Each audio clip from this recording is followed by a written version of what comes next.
안녕하세요. 경제학 원론 오늘 네 번째 시간, 시장의 수요와 공급에 대해서 알아보려고 합니다. 제가 경제학을 가르치면서 제일 중요한 챕터, 장 얘기하면 이 장을 꼽습니다. 시장의 수요와 공급. 수요와 공급을 제대로 이해함을 통해서 경제학의 과반수 이상을 이해한다고 저는 감히 얘기하고 싶습니다. 다른 부분들, 다른 모델들 되게 많고 또 특별한 모델들도 있지만 사실 기본적인 아이디어는 시장의 수요와 공급, 수요와 공급의 법칙, 수요와 공급의 이동 이런 것들만 확실하게 알고 있어도 모든 경제학의 이해가 한층 훨씬 깊어지게 될 겁니다. 조금 더 집중하셔서 수요와 공급에 대해서 좀 더 깊은 이해를 해주시기 바랍니다. 수요와 공급, 수요와 공급은 경제학자들이 가장 자주 사용하는 용어죠. 제가 말씀드렸다시피 수요와 공급이 경제학의 과반수 이상입니다. 수요와 공급만 제대로 이해하면 경제학의 반 이상을 이해한다고 저는 생각합니다. 수요와 공급의 법칙, 이렇게 수요와 공급이라고 얘기하지만 사실 비용 편익, 비용 편익 모델, 비용 편익 분석 이런 것도 사실 기본은 수요와 공급입니다. 한쪽의 힘, 다른 한쪽의 힘 만나서 균형이 결정된다고 했죠. 그 균형이 결정되는 모델을 처음으로 보여주는 게 수요와 공급입니다. 그만큼 중요하고 그만큼 많이 쓰이는 모델이란 거죠. 시장 경제 체제를 움직이는 원동력이다. 수요자, 공급자 시장에서 만나서 어떤 균형이 결정되는지.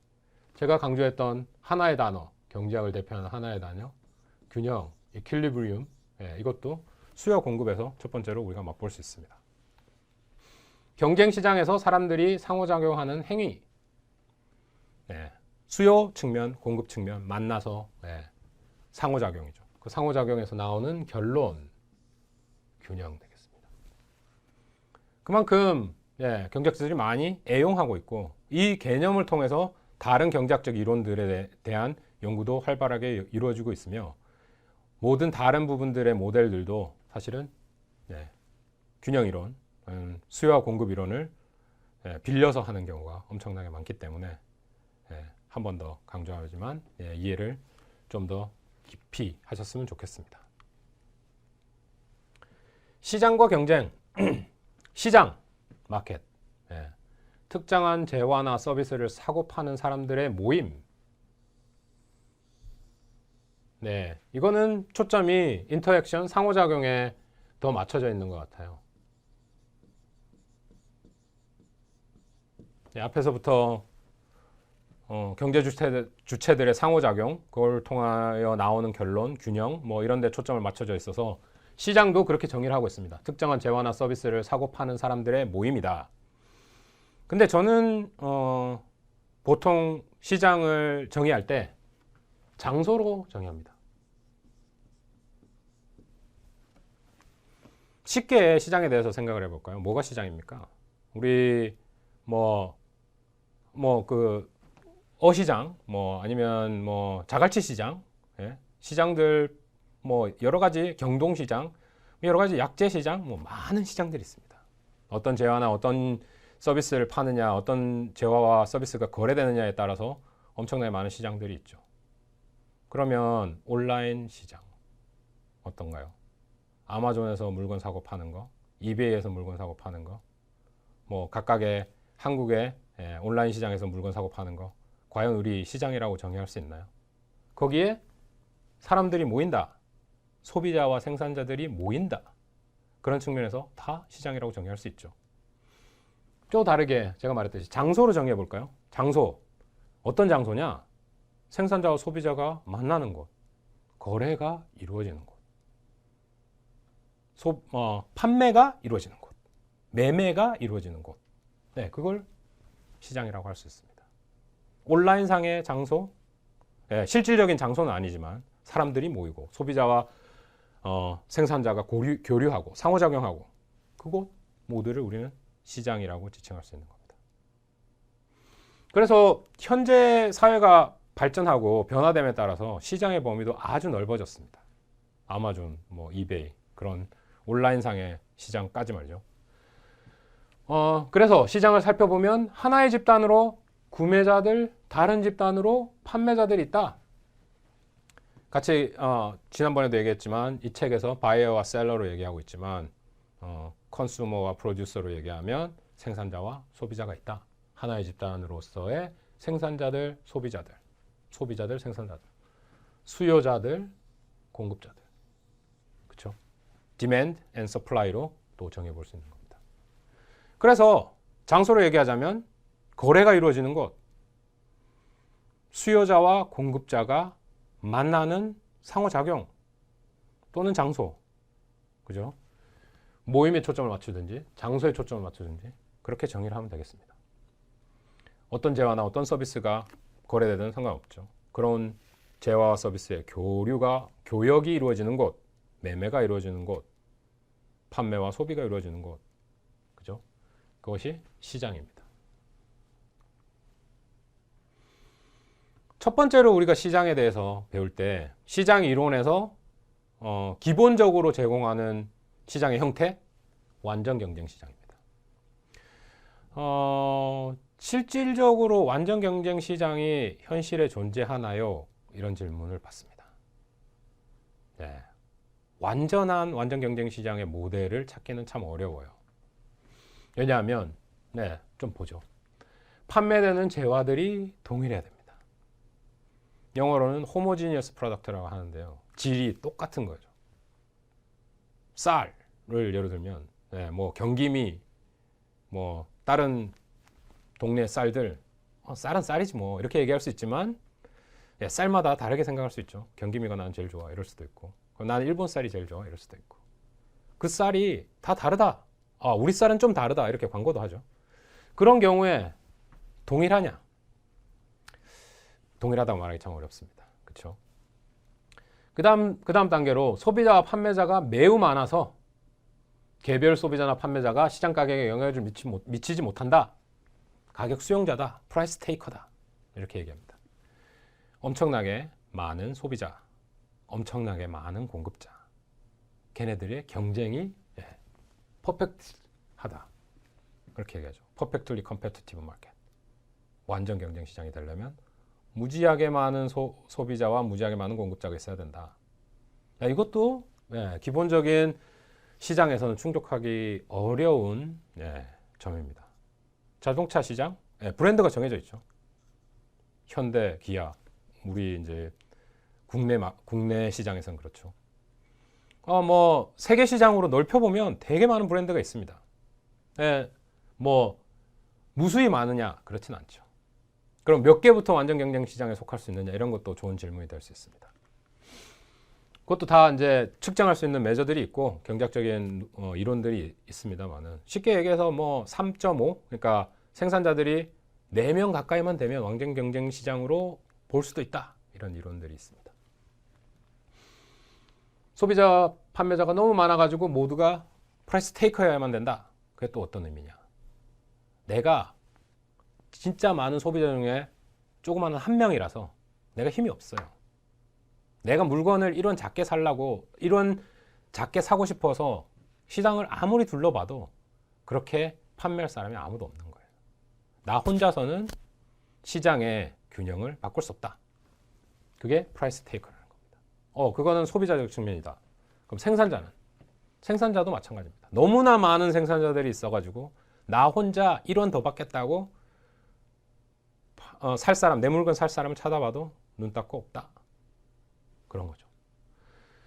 그래서 소비자와 판매자가 너무 많기 때문에 서로 경쟁하기 때문에 가격을 나 혼자만의 힘으로 바꿀 수 없다. 그게 완전 경쟁 시장의 하나의 조건입니다. 그래서 그럼 진짜 원래 질문으로 돌아가서 완전 경쟁 시장이 실질적으로 존재하느냐? 어렵다는 거죠, 찾기가. 그럼에도 불구하고 경제학자들은 가장 완전 경쟁 시장에 가까운 시장을 농산물 시장으로 보고 있습니다. 특히 국제적으로 봤을 때 뭐 다양한 쌀의 종류와 품종과 뭐 이런 게 있지만 쌀이면 쌀, 아니면 밀이면 밀. 엄청나게 많은 국가들이 생산하고 있고 한 국가나 한 농부가 가격을 좌지우지할 수 없죠. 그리고 소비자 입장에서도 어차피 시장에서는 소비자가 좀 약자에 속합니다. 소비자 혼자서 가격을 막 바꾼다든지 힘을 발휘할 수가 없죠. 그래서 완전 경쟁 시장에 그 농산물 시장을 드는 경우가 많은데 이런 측면들, right? 그 판매되는 재화들이 동일해야 된다, 호모지니어스 프로덕트인가에 대한 문제들이 많이 있고, 요새는 또 뭐 유기농 산물들이 많이 있어서 우리는 다르다, 유기농법으로 재배한 쌀이다, 그래서 퀄리티가 다르다라고 주장을 하죠. 저는 얼마나 다른지 모르겠지만 동일하냐에 대한 정의에서 조금 어긋나는 부분들이 생길 수 있습니다. 하지만 제일 완전 경쟁 시장에 가까운 시장, 농산물 시장을 예로 많이 듭니다. 그래서 그 다음에 시장 가격에서 소비자는 원하는 만큼 살 수 있고 판매자는 원하는 만큼 팔 수 있다. 왜요? 무수하게 많으니까. 무수하게 많은 생산자가 있기 때문에 내가 마음만 먹으면 내가 그러고만 싶으면 얼마든지 살 수 있어요. 그리고 판매자는 원하는 만큼 팔 수 있다. 왜? 무수하게 많은 소비자들이 있으니까. 내가 비용만 허락한다면 엄청나게 많이 생산해가지고 다 팔 수 있다. 수학적으로 아니면 현실적으로 좀 힘든 부분이죠. 과연 비용 구조가 원래 그렇지 않기 때문에 힘듭니다. 그렇죠? 우리가 더 많은 생산량을 하기 위해서는 공장을 훨씬 더 많이 지어야 되고 그런 와중에 비용이 더 크게 발생할 수 있기 때문에 힘든 부분입니다만 이론적으로 완전 경쟁 시장의 처음 가장 바람직한, 경제학에서 생각하는 가장 바람직한 시장의 형태로 보고 거기서부터 논의를 시작합니다. 특징이 뭐냐? 동일한 상품, homogeneous product. 그리고 엄청나게 많은 소비자와 생산자가 필요하죠. 완전 경쟁 시장이 되기 위해서는. 그래서 시장에 참가하는 모든 경제 주체들이 프라이스 테이커다. 균형 가격을 내 마음대로 할 수 없다. 전부 그냥 균형 가격이 정해지면 받아들이고 그 가격에서 사고 판다. 라는 이야기입니다. 그래서 첫 번째로 우리는 완전 경쟁 시장이라는 조건에서 그런 형태로 시장을 바라보고 이해하도록 하겠습니다. 다음으로 수요에 대해서 살펴보겠습니다. 수요 곡선이라고 할 수도 있는데 수요 전체를 의미하고요. 여기서 우리가 특히 신경 써서 봐야 할 거는 수요량과 수요에 대한 차이입니다. 수요, demand고요. 수요량은 quantity demanded입니다. 수요량은 구매자가 살 의사와 능력이 있는 수량을 의미합니다. 주어진 가격에서 내가 얼마나 살 의사를 가지고 있는지, 얼마만큼의 양을 살 의사를 가지고 있는지를 보여주는 게 수요량이 되겠습니다. 근데 수요는 그 각각의 가격에서 대비되는 그 곡선 자체를 의미하기 때문에 한 점을 얘기하지는 않습니다. 수요량은 각각의 가격에서 주어지는 양들, 그러니까 각각의 양들이 되겠네요. 그래서 구매자가 살 의사와 능력이 있는 수량을 수요량이라고 합니다. 수요의 법칙이 있죠. 수요는 어떤 법칙을 가지고 있느냐? 다른 조건이 불변일 때, 경제학에서 다른 조건이 불변일 때 이런 가정들을 많이 합니다. 다른 것들 다 일정하다고 생각하고 어떤 재화의 가격이 변할 때 재화의 가격이 상승을 한다. 그러면 수요량은 어떻게 변하냐? 감소한다. 그게 수요의 법칙입니다. 수요의 법칙, 다시 얘기하면 재화의 가격과 수요량은 음의 상관관계가 있다. 가격이 증가하면 수요량이 감소하고 가격이 감소하면 수요량이 증가한다. 예를 들자면 그렇습니다. 스타벅스에 가서 3,000원짜리 커피를 맨날 마셔요. 하루에 한 잔씩 마실 의사가 있습니다. 근데 스타벅스 커피가 4,000원으로 올랐어요. 가격이 증가했어요. 그러면 어떻게 할 것인가? 매일매일 커피를 마실 것인가? 그 사람에 따라서 다르겠죠. 어떤 사람은 스타벅스 커피를 너무 좋아해서 4,000원이어도 하루에 한 잔은 꼭 마셔야겠다는 사람이 있는 반면에 4,000원 너무 비싸서 하루에 한 잔 마실 걸 하루에 이틀에 한 잔 마신다거나 3일에 한 잔 마신다거나 수요량이 가격에 따라 바뀐다는 겁니다. 어떤 식으로? 의무의 방향으로. 가격이 증가했다. 재화의 가격이 증가했을 때 그 재화의 수요량이 감소하는 현상, 그 법칙을 수요의 법칙이라고 합니다. 이 수요의 법칙을 그림으로 나타내면 우회항하는 수요 곡선을 그릴 수 있겠네요.